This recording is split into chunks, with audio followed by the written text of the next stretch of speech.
wabarakatuh. Innal hamdalillah nahmaduhu wa nasta'inuhu wa nastaghfiruh wa na'udzu billahi min syururi anfusina wa min sayyiati a'malina. May yahdihillahu fala mudhillalah wa may yudlil fala hadiyalah.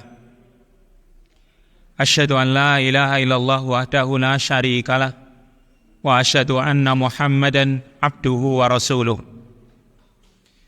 Allahumma salli wa sallim wa barik ala nabiyyika wa rasulika Muhammadin wa ala alihi wa ashabihi wa man sara ala nahjihi wa ihtada bihadihi wa istanna bi sunnatihi ila yaumil qiyamah. Akhwati fiddina hasanallahu jami'an, ibu-ibu, akhwat sekalian yang dimuliakan oleh Allah.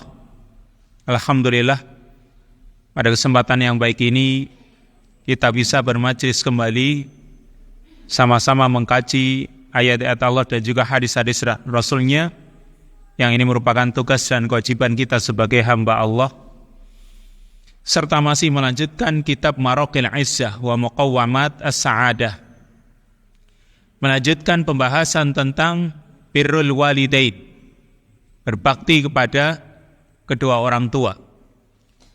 Pada pertemuan terakhir telah kita jelaskan tentang masalah wujuhul birri bil walidain, tentang sisi atau berbagai sisi berbakti kepada kedua orang tua. Telah kita jelaskan poin yang keempat, bentuk berbakti kepada kedua orang tua, yaitu syukruhuma wal i'tirafu bil qalbi wal lisani bi fadlihima, tentang bersyukur atau berterima kasih kepada keduanya dan mengakui dengan hati kita serta lisan kita akan keutamaan yang dimiliki oleh keduanya. Maka sekarang yang kelima, yaitu ad-du'a'u lahuma fi hayatihima wa ba'da mamatihima, yaitu mendoakan keduanya. Mendoakan keduanya selagi keduanya masih hidup dan juga sesudah keduanya meninggal dunia.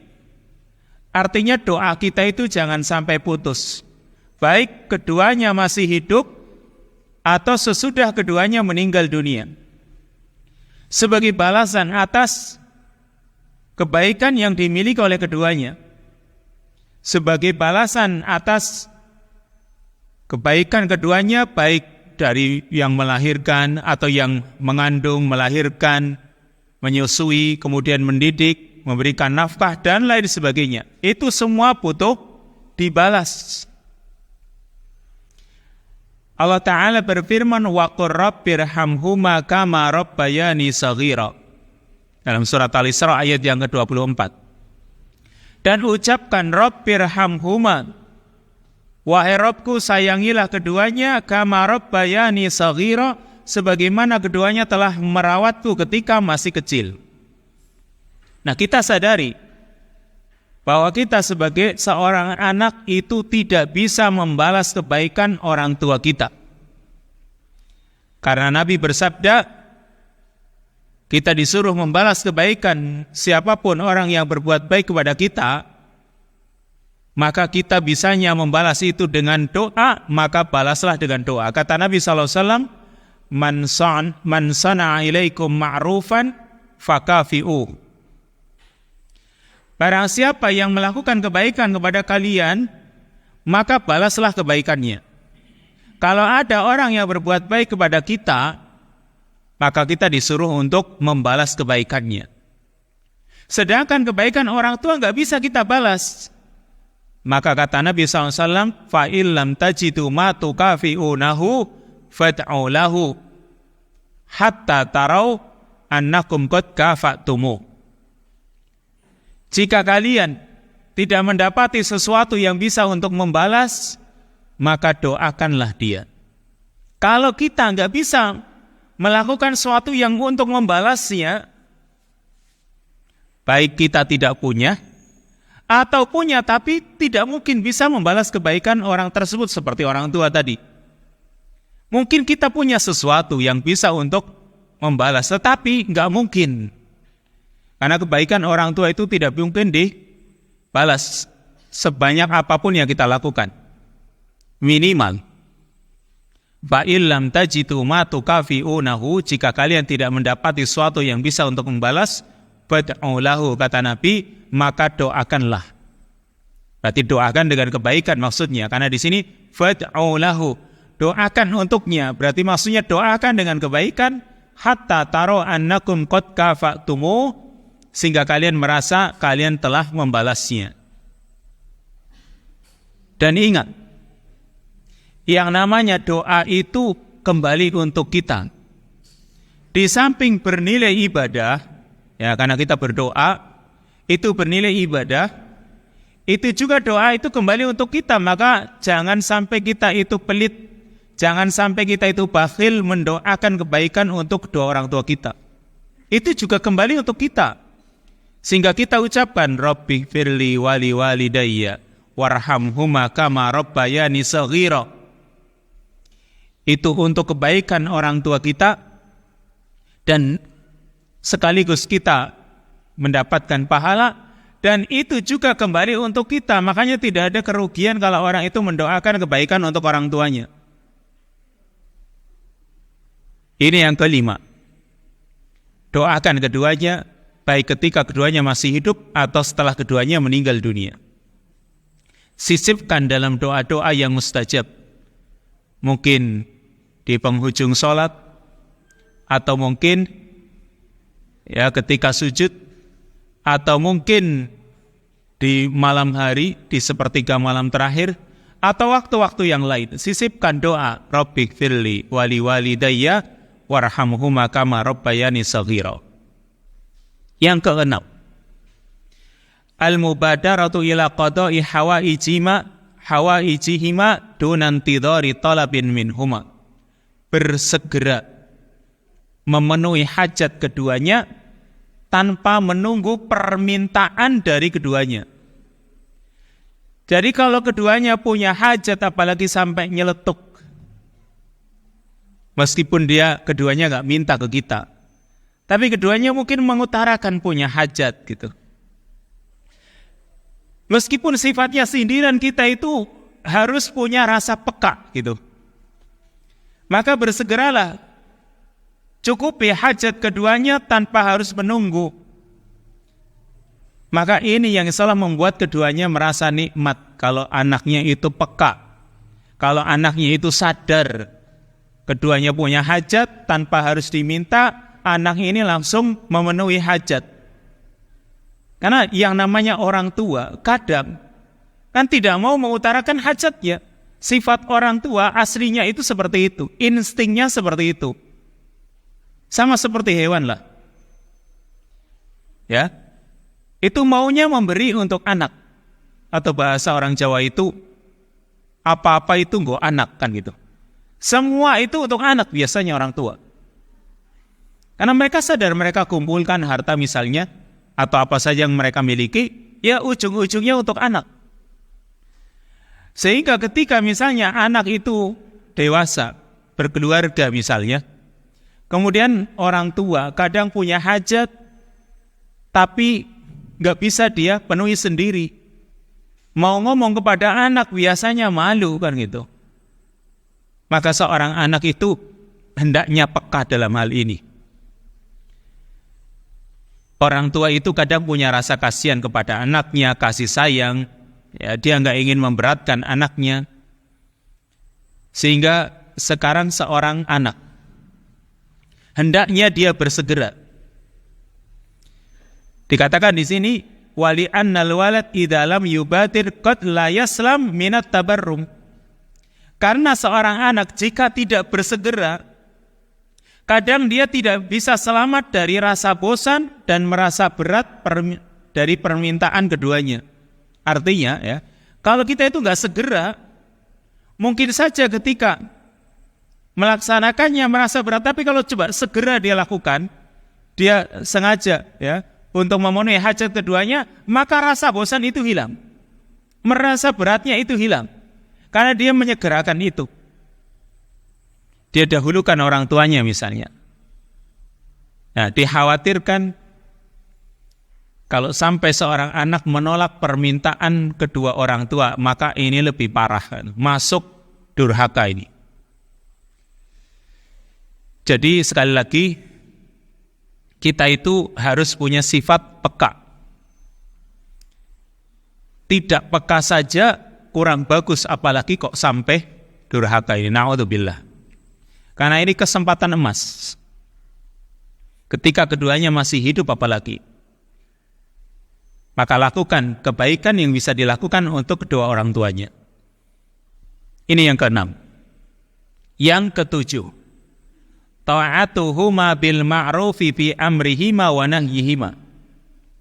Mentaati keduanya dalam kebaikan, dalam perintah dan larangan, serta mendahulukan ketaatan kepada keduanya dibanding ketaatan kepada selainnya, dibanding kepada seluruh makhluk yang lain. Tentu setelah ketaatan kepada Allah dan Rasul-Nya. Kalau ketaatan kepada Rasul, meskipun Rasul itu makhluk, tapi itu sama dengan ketaatan kepada Allah. Karena man yuti'ir rasula faqad ata'a Allah. Barang siapa yang mentaati Rasul, maka sungguh dia mentaati Allah. Ini kalau mentaati urusan Allah dan Rasul-Nya jelas, itu tidak bisa ditawar-tawar.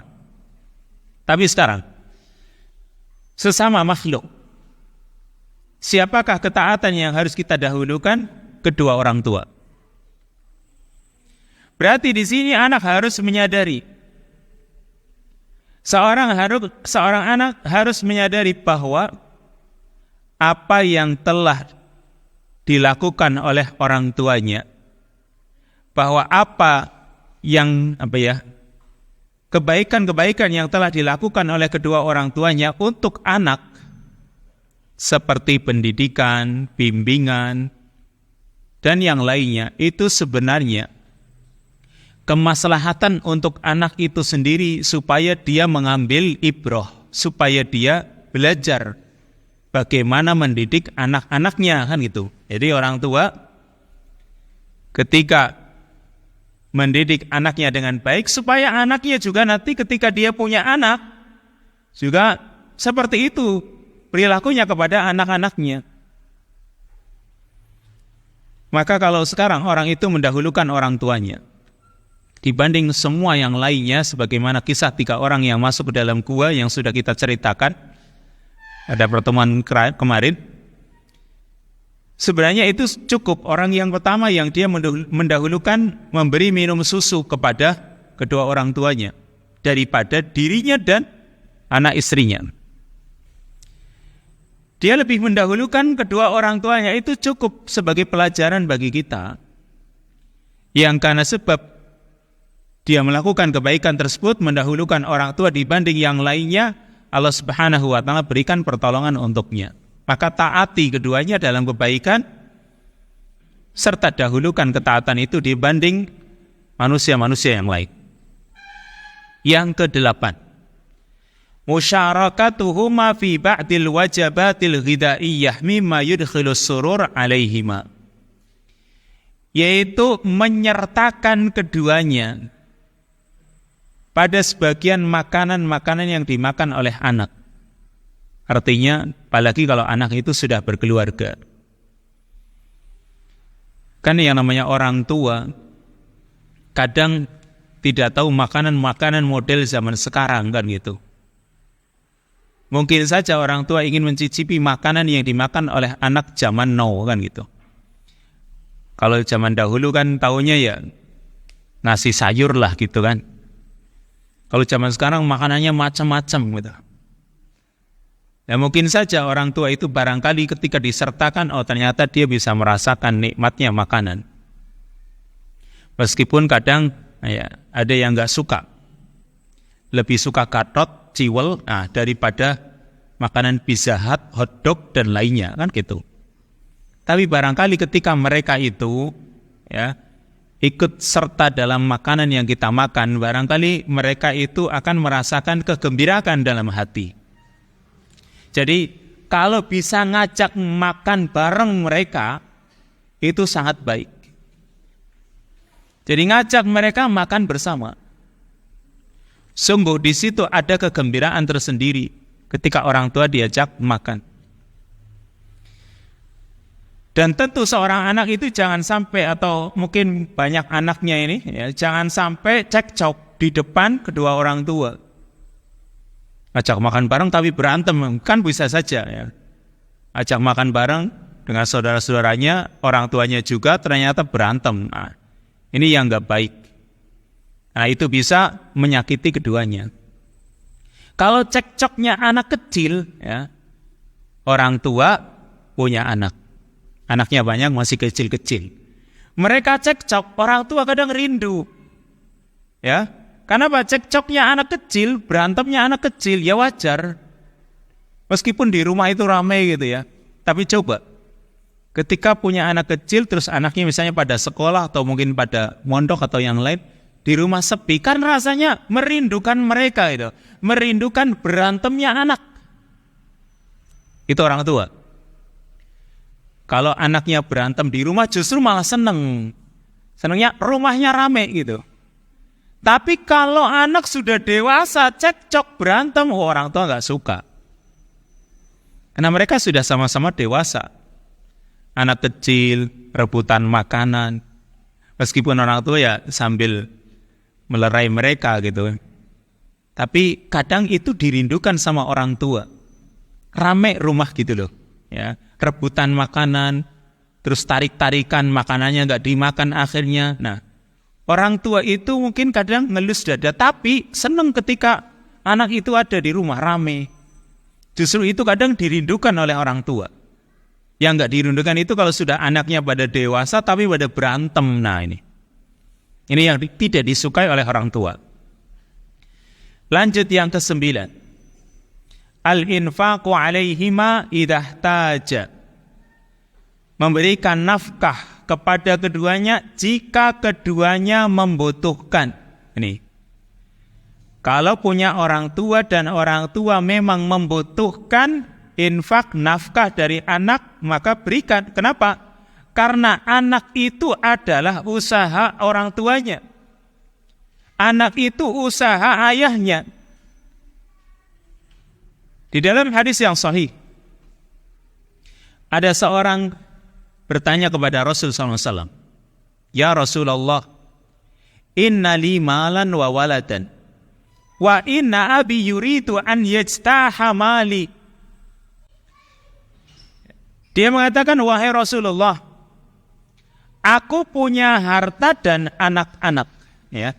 Inna li malan wa waladan, aku punya harta serta anak. Dan ayahku itu ingin merusak hartaku." Maksudnya ingin memakan gitu. Bukan maksudnya merusak, menghancurkan, bukan. Ya. Orang ini bertanya kepada Rasul bahwa dia punya harta dan punya anak. Sedangkan ayahnya ingin mengambil hartanya. Faqala, maka Nabi SAW mengatakan, "Anta wa maluka li abika." Kamu dan hartamu itu milik ayahmu. Artinya, jika keduanya itu mengambil tanpa izin, tidak masalah. Tapi tentunya dengan cara yang ma'ruf, dengan cara yang baik. Tanpa izin orang tuanya mengambil punya anak, maka tidak masalah. Apalagi kalau keduanya memang membutuhkan. Sekali lagi, anak juga peka dalam hal ini. Karena di sini Nabi ditanya tentang hal ini, ternyata Nabi malah mengatakan kamu dan hartamu milik ayahmu. Ya sudah. Berarti meskipun dia mengambilnya tanpa izin, ya mengambilnya tanpa izin, maka berikan. Apalagi kok sampai keluar ucapan membutuhkan sesuatu, maka keluarkanlah sebagai nafkah. Meskipun tadi kembali kepada asalnya seorang tua, ya orang tua itu dia nggak mau merepotkan anaknya, pasti berusaha untuk melakukannya sendiri. Yang ke-10, az-ziyadah fil birri bihima, menambahkan kebaikan atau kebaktian kepada keduanya, terutama setelah keduanya menginjak lanjut usia. Jadi tambahkan kebaikan, tambahkan berbakti itu, terutama ketika keduanya itu sudah lanjut usia.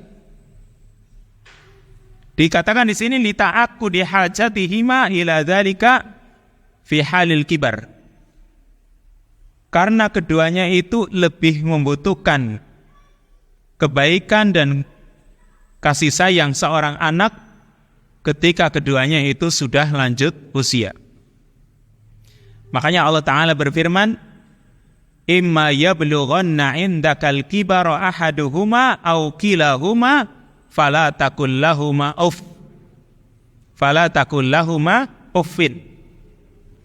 Jika salah satu dari keduanya atau kedua-duanya itu sudah menginjak usia lanjut dan di sisimu, maksudnya hidup bersamamu, maka jangan kamu katakan uff. Nih kalimatnya, imma yablughanna indakal kibara.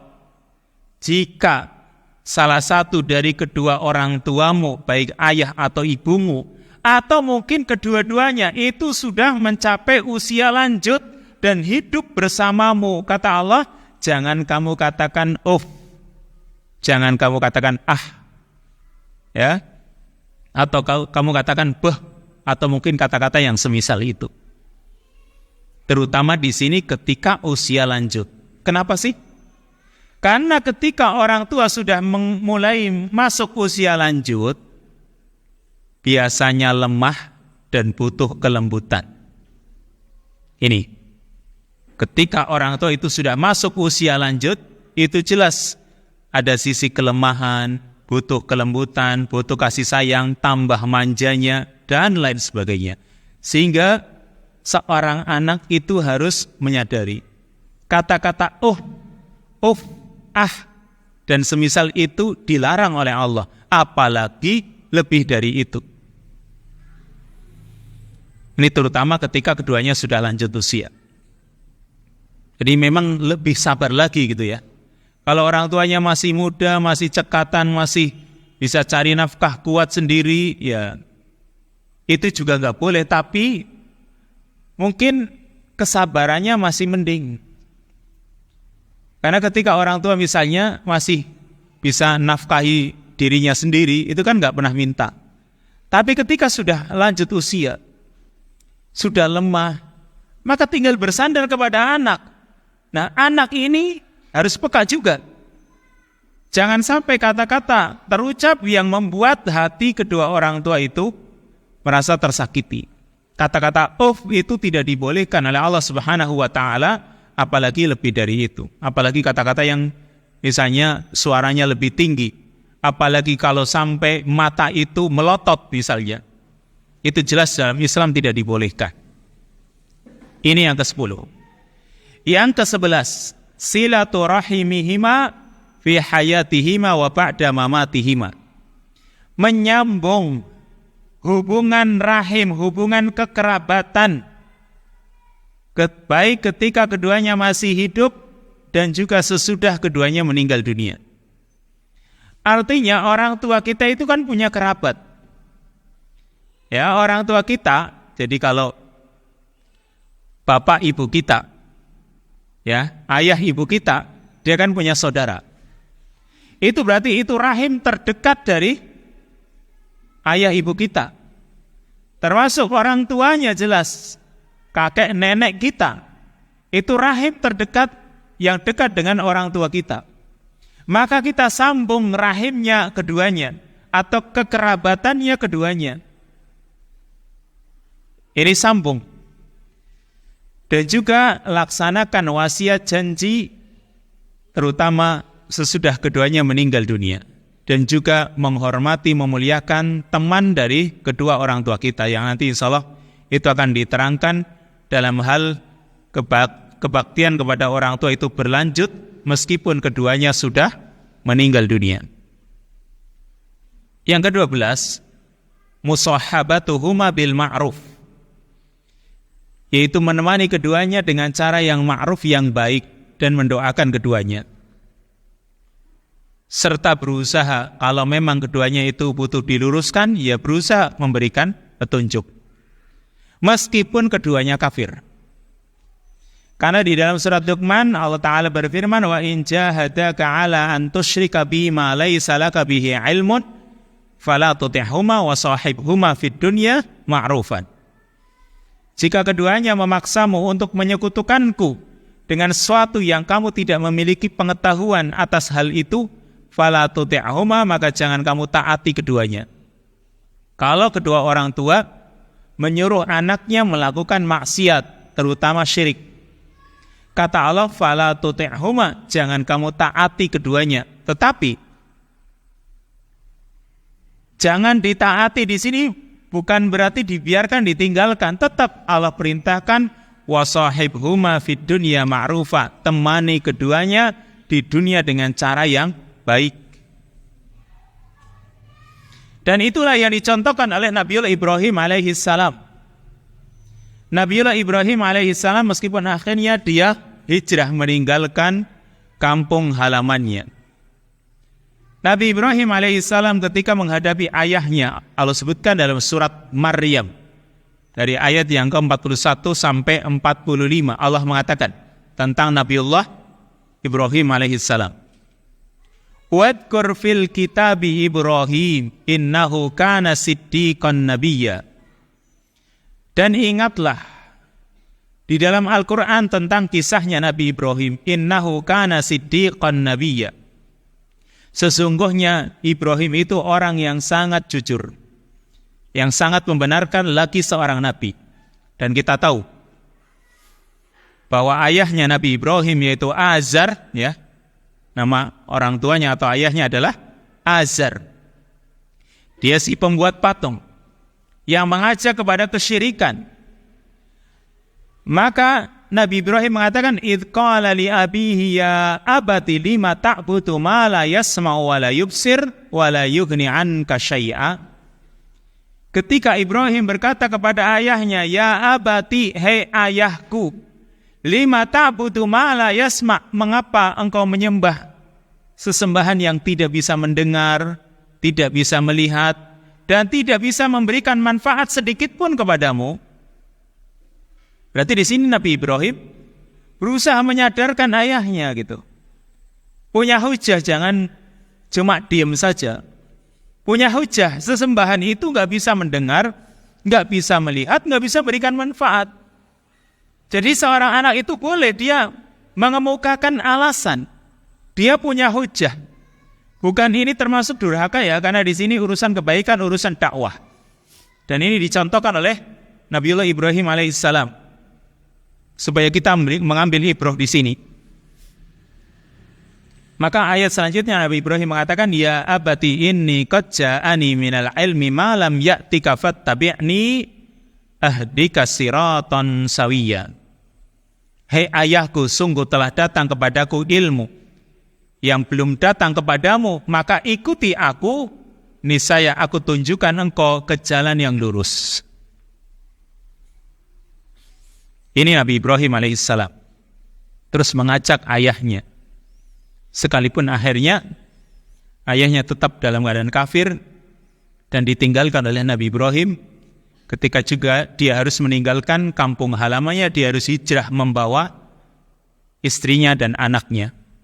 Dia tinggalkan akhirnya, karena memang sudah tidak bisa diterima dakwahnya dia. Hijrah dilakukan oleh para nabi dan para rasul, termasuk Nabi Ibrahim dan Nabi kita Muhammad sallallahu alaihi. Mengarahkan orang tua kepada kebaikan itu jangan sampai tidak diungkapkan. Maksudnya cuma kepingin saja, usaha kan gitu, seperti yang dilakukan oleh sahabat Abu Hurairah. Nih, sahabat Abu Hurairah radhiyallahu anhu, dia punya seorang ibu namanya Umaymah.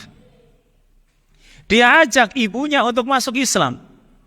Tapi ternyata ibunya enggak mau. Tetap saja dia dalam kondisi kafirnya dia. Bahkan sampai ibunya ini mengatakan tentang Rasul SAW, ya, kata-kata yang tidak dia sukai, dia jelek-jelekan Rasul. Maka apa yang dilakukan oleh Abu Hurairah? Dia sudah berusaha. Dia punya hujah, punya alasan, dia sampaikan kan gitu. Tapi ternyata ibunya luar biasa. Maka dia dalam keadaan menangis pergi menemui Rasul sallallahu alaihi wasallam. Usaha nih, di sini usaha. Ngapa? Apa yang dilakukan Abu Hurairah? Dia meminta Rasul supaya berdoa kepada Allah agar ibunya diberikan petunjuk. Nah, dia meminta kepada Rasul supaya mendoakan ibunya. Dan luar biasa, memang doa Rasul itu mustajab. Tapi di sini maksudnya ada usaha seorang anak gitu. Dia sampaikan hujjah, ya, dia ajak ibunya untuk masuk Islam, ternyata tidak mau. Dia pergi menemui Rasul supaya Rasul mendoakan ibunya agar masuk Islam, dan betul didoakan oleh Nabi SAW, dan dia pulang ibunya masuk Islam. Luar biasa. Ya? Ketika pulang sampai di rumah ibunya masuk Islam gitu. Doanya Rasul mustajab. Tapi yang jelas tadi Abu Hurairah itu berusaha, bukan cuma pasrah lalu mendoakan, minta didoakan kalau enggak masuk Islam misalnya ya. Lalu sudah, yang penting usaha. Jangan, usahanya sampai di mana. Nabi Ibrahim berusaha menyadarkan ayahnya, tapi qadarullah, ya, yang namanya hidayah itu hanya di tangan Allah Subhanahu wa taala. Tetapi Abu Hurairah memberikan contoh kepada kita juga bahwa dia juga terus berusaha, dan akhirnya Allah Subhanahu wa taala berikan hidayah kepada ibunya. Lanjut. Poin berikutnya atau permasalahan berikutnya, kalau itu tadi semua adalah bentuk-bentuk kebaikan yang bisa dilakukan oleh anak untuk berbakti kepada kedua orang tuanya, dan cukup banyak. Sekarang poin yang ketiga, yaitu tafawutu haqqil walidain fil bir. Bertingkat-tingkatnya hak kedua orang tua dalam berbakti. Artinya ayah dan ibu itu punya sisi tingkatan kebaikan yang harus dilakukan oleh seorang anak. Tapi bukan berarti ya dibanding-bandingkan, bukan. Jadi tetap seorang anak itu berbakti, cuma ada kebaktian yang lebih, terutama kedua kepada ibu. Yang perlu kita pahami dulu bahwa tidak ada perbedaan pendapat para ulama tentang wajibnya berbakti kepada kedua orang tua dengan segenap kemampuan yang dimiliki oleh anak. Agar anak itu memberikan hak masing-masing dari keduanya. Tetapi hak ibu lebih agung dalam hal ini. Lebih besar. Berdasarkan hadis yang diriwayatkan oleh Abu Hurairah, yang hadis ini ma'ruf, bahwa ada seorang laki-laki datang menemui Nabi SAW, faqala, laki-laki ini bertanya, man ahaqqun nasi bi husni sahabati, siapakah manusia yang paling berhak untuk aku temani dengan baik? Qala, Nabi menjawab, ummuka, ibumu. Qala summa man, kemudian siapa lagi wahai Rasul? Qala ummuka, ibumu. Qala summa man, kemudian siapa lagi? Qala ummuka, ibumu. Qala summa man, kemudian siapa lagi wahai Rasul? Qala, Nabi menjawab, abuka. Atau di dalam riwayat yang lain, man ahaqqun nasi bi husni suhbah, qala ummuka summa ummuka summa ummuka summa abuka. Siapakah manusia yang paling berhak mendapatkan pertemanan yang baik? Ibumu, ibumu, ibumu, kemudian ayahmu. Kalimatnya jelas di sini, ya.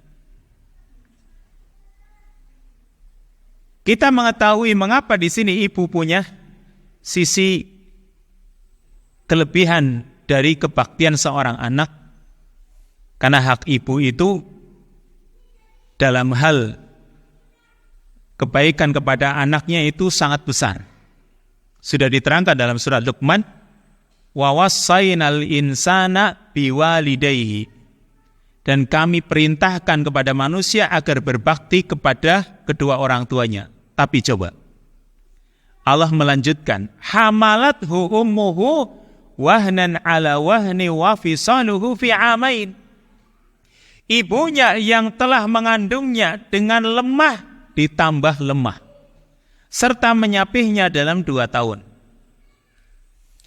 Ini diulang di ayat yang lain, dalam surat Al-Ahqaf ayat yang ke-15. Kalau tadi surat Luqman ayat yang 14, di dalam surat Al-Ahqaf ayat yang ke-15 Allah juga mengatakan, wa wassaynal insana biwalidayhi ihsanan hamalathu ummuhu kurhan wa wada'athu kurha wa hamluhu wa fisaluhu salasuna syahra. Kami wasiatkan kepada anak agar berbakti kepada orang tuanya, agar berbuat baik kepada orang tuanya, kedua orang tuanya. Ibunya yang telah mengandungnya kurhan, dengan susah payah. Wa wada'athu kurhan, dan juga melahirkannya juga dengan susah payah. Wa hamluhu wa fisaluhu salasuna syahra, hamil dan menyusuinya selama 30 bulan. Kita sedikit merenungi kalimat 30 bulan ini. Hamil dan menyusuinya 30 bulan. Maksudnya ini ideal gitu. Karena hamil, ya sekarang menyusui. Menyusui kan 2 tahun. 2 tahun berarti 24 bulan. Berarti sisanya kan 6 bulan. Iya, maksudnya itu sisa 6 bulan itu minimal kandungan seorang anak. Artinya ya, janin yang ada dalam kandungan minimal dia bisa hidup 6 bulan. Jadi Allah mengambil sisi minimalnya 6 bulan. Karena kalau ada seorang janin dia lahir kurang dari 6 bulan, 5 bulan kok hidup, berarti ada sesuatu di balik itu. Ini misal, suami istri nikah baru 4 bulan, lahir anaknya hidup. Oh berarti ada sesuatu ini. Nggak mungkin ini kan gitu. Nggak beres berarti. Karena banyak kan di masyarakat, baru 3 bulan punya anak loh. Baru kemarin ini 3 bulan nikah kok sudah punya anak. Ini gimana nih? Dan anaknya hidup gede lagi. Oh, berarti ada udang di balik rempeyek ya. Ada sesuatu nggak mungkin. Karena para ulama seperti Ibnu Abbas mengatakan minimal kandungan itu 6 bulan dengan dalil ayat ini. Kalau 6 bulan ya menikah kemudian lahir anak, maka nggak usah dikutik-kutik. Karena itu batas minimal gitu. Sehingga di sini 6 bulan ditambah 24 bulan kan jadi 30 bulan, salasuna syahran. Maka ini yang ideal. Artinya di sini setelah hamil 6 bulan minimal, menyusui itu yang ideal 24 bulan alias 2 tahun. Dan ini hak anak. Ya semoga kita berikan anak-anak kita itu hak mereka. Sehingga nanti Bu, ya, itu anak-anak gak menuntut haknya di yaumil qiyamah. Nah kalau sekarang baru sehari langsung dikasih ke susu formula misalnya, dan terus akhirnya ibunya itu sibuk dengan karirnya barangkali, itu nanti akan ditanya di hari kiamat. Kenapa saya disusukan ke sapi kan gitu. Tidak nyusu kepada ibunya, itu hak mereka kan gitu. Di sini wa hamluhu wa fisaluhu salasuna syahran. Hamil dan menyapihnya 30 bulan.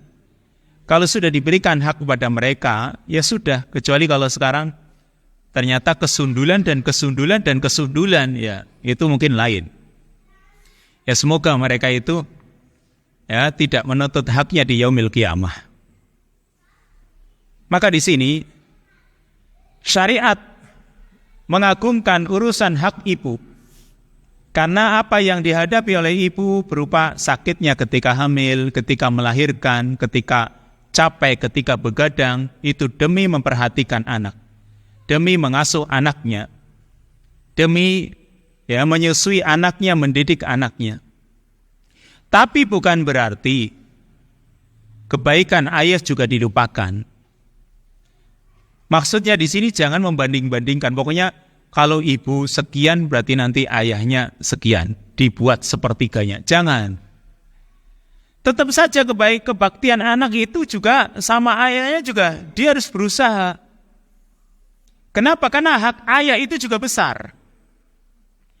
Dia yang menanggung urusan hidup keluarga, memberikan infak nafkah kepada ibunya, kepada anaknya, mendidik, mengarahkan, membimbing. Bahkan ya Kadang sesuatu yang berharga dia korbankan demi pertumbuhan anak, supaya bisa tumbuh jasmaninya, rohaninya, kesolehannya, dan itu bisa bermanfaat urusan agama, dunia, akhiratnya. Itu yang namanya orang tua atau ayah. Maksudnya di sini ya, memang ada sisi kebaikan ada sisi kelebihan seorang ibu. Tetapi jangan dibanding-bandingkan. Ya sesuai dengan yang mereka butuhkan. Kalau seorang ibu lemah, dia butuh misalnya perhatian, dia diperhatikan. Seorang ayah juga sama. Karena itu tadi, kembali kepada sifat orang tua. Sifat orang tua kadang mereka itu jaga image, ya. Mereka itu tidak mau meminta. Tapi seorang anak harus melihat. Ya, seorang anak harus melihat bagaimana keadaan ayahnya, bagaimana keadaan ibunya. Siapa yang mampu, siapa yang tidak mampu. Mungkin saja, misal, ibunya jadi pegawai negeri dan sudah pensiun. Ayahnya nggak punya apa-apa. Ayahnya misalnya bukan pegawai, misal. Sementara ibunya masih punya pendapatan, ayahnya tidak punya. Terus gimana nih? Lalu dia berbakti katanya kepada ibu, berarti lebih baik daripada kepada ayah. Terus dibiarkan ayahnya gitu. Kepada ibunya enggak, kepada ayahnya berarti juga enggak, kan itu. Atau karena ibunya enggak butuh, ayahnya butuh. Maka di sini berikan kepada yang membutuhkan. Jangan itu tadi, pokoknya sepertiganya, ibunya dulu, habis itu ayahnya. Jangan. Siapa yang membutuhkan, maka kedua-duanya butuh kebaktian anak. Ya seperti itu ya. Lanjut, poin yang keempat. Istimrarul birri bil walidain ba'da mautihima. Dan tadi sudah kita singgung ini. Terus berlanjutnya kebaktian anak kepada kedua orang tua sekalipun orang tua sudah meninggal dunia. Apa yang harus dilakukan? Ada 5 hal atau 6 hal di sini. Ya, ada 5 hal. Ya. Mendoakan dan memohonkan ampunan. Mendoakan keduanya dan memohonkan ampunan setelah keduanya meninggal dunia. Lalu, ini pertama. Lalu bersedekah, menunaikan ibadah haji dan umrah atas nama keduanya. Ini terutama ibadah yang ada nasnya ya, untuk diberikan kepada kedua orang tua. Atau di atas namakan orang tua. Sedekah, haji, umrah atas nama orang tua. Sedangkan yang lainnya nanti dibutuhkan adanya dalil apakah bisa disertakan seperti ibadah sedekah ini atau tidak. Yang ketiga, melaksanakan janji keduanya. Kalau keduanya punya janji, punya wasiat dan lain sebagainya. Yang keempat, memuliakan teman keduanya. Kalau kedua orang tua kita punya teman, ya. Kedua orang tua kita, dia punya teman yang dahulu misalnya biasa berkawan. Dan yang kelima, menyambung silaturahim yang tidak bisa disambung kecuali dengan keduanya. Sekarang kita perinci satu persatu di sini 5 hal ini. Mendoakan dan memohonkan ampunan, bersedekah, menunaikan ibadah haji dan umrah atas nama keduanya, lalu melaksanakan janji keduanya, lalu memuliakan teman keduanya, serta menyambung tali silaturahim yang tidak mungkin bisa disambung kecuali dengan keduanya. Maka yang pertama, mendoakan dan memohonkan ampunan untuk keduanya. Maka dicontohkan oleh banyak nabi seperti Nabi Nuh, Nabi Ibrahim dan lainnya. Nabi Nuh sendiri dalam surat Nuh mengatakan, Rabbighfirli wali walidayya waliman dakhala baitiya mu'mina walil mu'minina wal mu'minat. Wahai Rabbku, berikanlah ampunan untukku dan untuk kedua orang tuaku. Waliman dakhala baitiya mu'minan, dan bagi orang yang masuk ke dalam rumahku dalam badan mukmin, dan untuk kaum mukmin laki-laki dan kaum mukmin wanita. Ini Nabi Nuh. Karena ayahnya Muslim, ya, ayah ibunya Nabi Nuh itu Muslim. Generasi sebelum Nabi Nuh itu semuanya Muslim. Kata Nabi SAW, Baina Adam wa Nuh asyratu qurun kulluhum ala millah. Antara Nabi Adam sampai Nabi Nuh itu ada 10 generasi, 10 kurun. Apakah di sini kurun abad maksudnya atau generasi? Ya, ada 10 kurun, 10 generasi. Yang mereka semua ala millah, di atas agama yang hak, agama yang benar. Berarti nggak ada kekafiran sejak zaman Nabi Adam sampai Nabi Nuh. Baru munculnya kafir, syirik zaman Nabi Nuh. Makanya dia pun mendoakan kedua orang tuanya.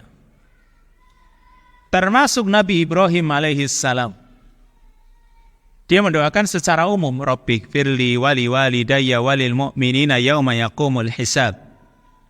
Wahai Rabb kami, berikanlah ampunan untukku dan untuk kedua orang tua kami, serta bagi kaum mukminin di hari ketika dibangkitkannya hisab. Loh, bagaimana kan orang tuanya kafir? Nah, maksudnya ini secara umum. Ya, secara umum mendoakan mereka. Akan tapi kalau jelas keduanya, jelas kafirnya, maka ini nanti masuk pengecualian. Karena memang tidak boleh mendoakan atau memohonkan ampunan bagi orang tua yang mati dalam keadaan kafir berdasarkan nas Al-Quran yang ada. Jadi ini mungkin sisi pengecualian, karena memang Nabi Ibrahim juga pernah, ya, dia memohonkan ampunan untuk ayahnya karena dia punya janji gitu. Hanya sekedar karena dia punya janji saja. Meskipun akhirnya, ya, setelah hukumnya itu tidak dibolehkan, Nabi Ibrahim berlepas diri. Mungkin ini sebelum, ya, dilarangnya hal itu. Maka Nabi SAW ketika dimintai fatwa oleh Sa'ad bin Ubadah, sekarang yang kedua, ya, yaitu melakukan ibadah atas nama keduanya. Kalau tadi disebutkan sedekah, haji dan umrah. Nah, sekarang yang lain. Ini hadis Sa'ad bin Ubadah. Dia meminta fatwa kepada Rasulullah SAW. Kata Sa'ad, inna ummi matat wa alaiha nadrun. Kata Sa'ad bin Ubadah, dia minta fatwa kepada Rasul bahwa ibunya, ya, kata Sa'ad, sesungguhnya ibuku telah meninggal dunia dan dia punya nadar. Ketika meninggal dunia, ibunya punya nadar. Apa yang harus dilakukan oleh dia?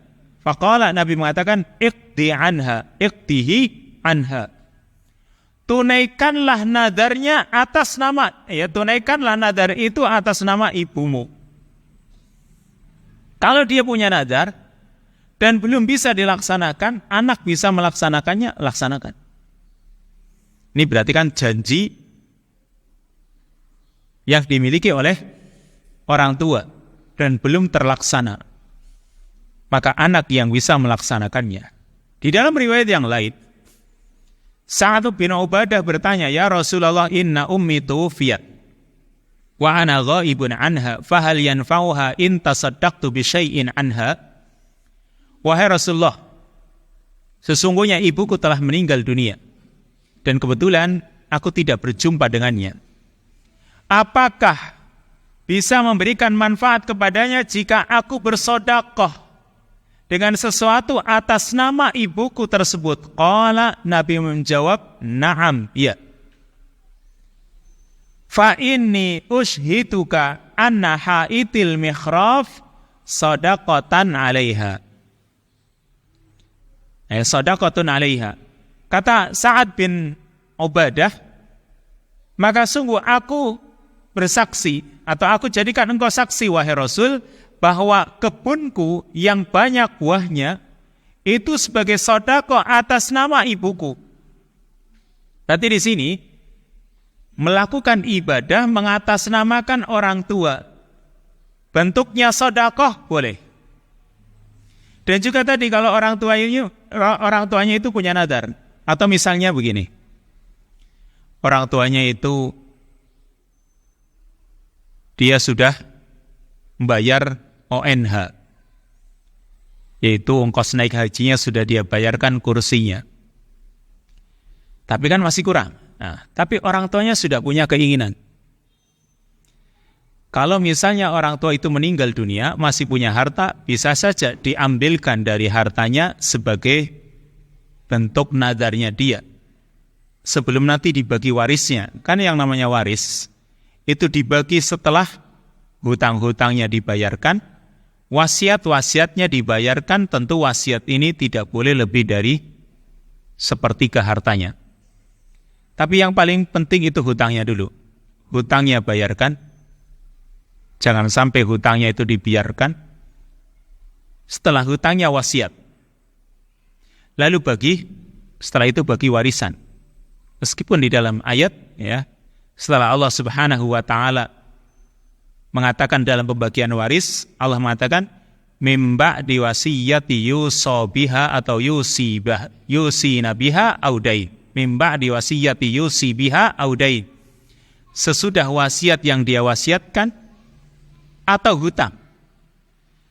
Di dalam ayat wasiat dulu, kemudian hutang, lalu warisan. Tapi prakteknya yang harus dibayarkan itu hutang dulu. Karena apa? Hutang itu jelas kewajiban yang harus dibayarkan terlebih dahulu. Setelah itu baru wasiat. Jadi setelah dibayarkan hutang, hartanya masih berapa nih? Katakanlah masih ada 3 miliar, ini misal, yang gede aja. Kan lumayan kalau punya harta gede. Orang tua punya hutang, dibayarkan hutangnya semuanya, masih ada 3 miliar. Lalu punya wasiat. Maka wasiatnya dibayarkan, ditunaikan, jangan sampai lebih dari 1 miliar karena hartanya 3 miliar. Jadi nggak boleh lebih dari sepertiga hartanya. Setelah wasiatnya ditunaikan, baru dibagi warisannya. Itu kalau memang punya wasiat. Nah, di sini dalam riwayat yang lain tadi, sekarang seorang anak bersedekah atas nama orang tuanya, maka itu boleh. Meskipun orang tuanya nggak pernah ngomong gitu. Seorang anak bersedekah, dia sedekahkan atas nama orang tuanya, maka itu boleh. Kenapa? Ini ada dalilnya. Meskipun orang tua itu nggak pernah mindu, nggak pernah ngomong apapun, anak bersedekah atas nama orang tua, maka itu boleh. Karena bersedekah atas nama orang lain juga dibolehkan, apalagi kedua orang tuanya. Jadi misal, kita itu menemukan uang. Dan setelah lama uang itu selama 1 tahun nggak ada yang memintanya atau nggak ada yang mencari sudah. Padahal uangnya banyak ini misal. Atau mungkin bentuknya emas atau apa barangkali. Setelah diumumkan setahun nggak ada, ditunggu juga nggak ada, ini uang. Oh, diapakan ini? Dimanfaatkan juga boleh, tetapi disedekahkan atas nama si fulan yang enggak diketahui siapa, itu boleh. Si fulannya siapa nih? Bersedekah atas nama si fulan, enggak tahu siapa fulannya, maka boleh. Berarti di sini bersedekah atas nama orang lain boleh, apalagi orang tua sendiri. Juga hadis Aisyah. Ada seorang bertanya kepada Rasulullah SAW, ya Rasulullah, inna ummi uqtutilat nafsuha walam tusi wa adunnuha law takallamat tasaddaqat fahal laha ajrun in tasaddaqtu anha wali ajrun. Wahai Rasul, kata orang ini bertanya kepada Rasul, sesungguhnya ibuku meninggal dunia mendadak dan dia tidak punya wasiat, dan aku yakin kalau dia masih bisa berbicara, dia pasti akan bersedekah. Apakah dia masih mendapatkan pahala jika aku bersedekah atas nama ibuku tersebut dan aku juga dapat pahala? Qala, kata Nabi, na'am fatasaddaq anha. Bersedekahlah atas nama ibumu. Juga hadis yang lain. Kalau ini tadi sedekah. Dan baik ibunya punya wasiat atau tidak di sini. Sedangkan hadis berikutnya wa an Buraidah anna imra'atan qalat lin Nabi SAW inna ummi matat wa kana 'alaiha shaumu syahr. Kata Buraidah, ada seorang wanita bertanya kepada Nabi bahwa ibunya meninggal dunia dan ibunya itu masih punya tanggungan puasa selama 1 bulan. Afa asumu anha, apakah aku boleh berpuasa atas nama ibunya? Ya, apakah aku boleh berpuasa atas nama ibuku, kata dia. Ini berarti ibunya punya tanggungan puasa. Yang berarti sebenarnya dia bisa puasa gitu. Kalau orang tuanya jelas sudah pikun, sudah kembali seperti anak-anak, udah nggak wajib kan gitu ya. Jadi kalau orang tua sudah pikun kembali seperti anak-anak, kan sudah nggak wajib. Karena yang namanya wajib itu ketika dewasa, berakal, balik kan gitu. Ini kalau sudah kembali kepada anak-anak, ya, berarti dia pikun, waktu saja nggak tahu, sudah makan aja bilangnya belum makan, ya, nggak kenal dengan yang sekitar, ini sudah pikun. Kalau masih kenal duit sih mending, bisa membedakan, kayak atusan ewu, kayak 50.000 kan, gambar abang, biru, hijau, ini masih waras sudah ti. Tapi ini sudah nggak tahu urusan apapun sudah nggak tahu. Banyak lupanya dan seperti anak-anak. Maka kalau sudah seperti itu tidak ada kewajiban untuk berpuasa. Sedangkan yang di sini dia masih berkewajiban tapi belum menjalaninya, berarti masih punya hutang. Maka Nabi SAW mengatakan sumi anha, berpuasalah kamu atas nama ibumu. Qalat, wanita ini bertanya lagi, innaha lam tahujja qat afa ahujju anha, dia belum menunaikan ibadah haji sama sekali. Apakah aku boleh menunaikan ibadah haji atas nama ibuku? Qala, Nabi pun mengatakan, hujji anha, tunaikanlah ibadah haji atas nama ibumu. Nah ini dalil yang menunjukkan kalau sedekah haji meskipun dan umrah ya, meskipun keduanya itu tidak punya wasiat, tidak punya keinginan, andai kata seorang anak menghajikan atau mengumrahkan atas nama orang tuanya, maka boleh-boleh saja. Tapi tentu bukan berarti menunaikan haji ke sana, lalu nanti hajinya muter-muter atas nama si fulan misalnya. Ya nggak bisa. Sekali menunaikan ibadah haji ya untuk 1 orang. Kalau umrah yang ini sering terjadi, orang ke sana umrah untuk dirinya, nanti sore hari dia umrah lagi, besok pagi umrah lagi, hari berikutnya umrah lagi untuk si bulan. Maka ini yang tidak ada sunnahnya.